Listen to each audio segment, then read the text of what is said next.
For Raj, studying at Adelaide University was a lifelong ambition. I think it started off as a dream.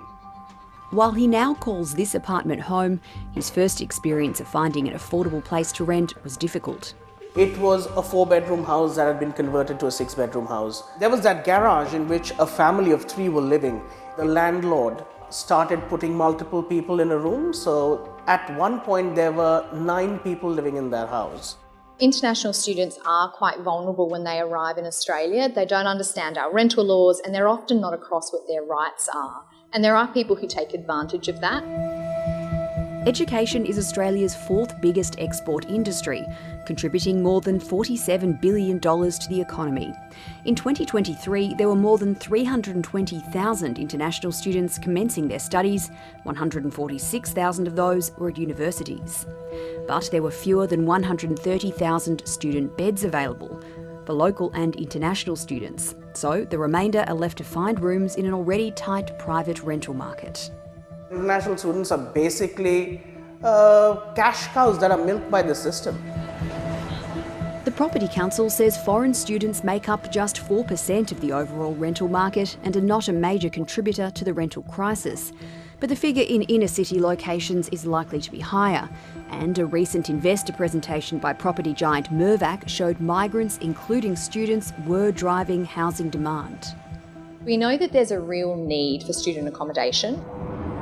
With an election looming and rising political pressure, the government announced a cap of 145,000 international students for publicly funded universities, plus an incentive: go over the limit but provide more student housing.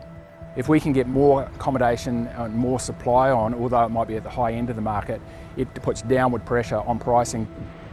But getting approval for those developments isn't always straightforward.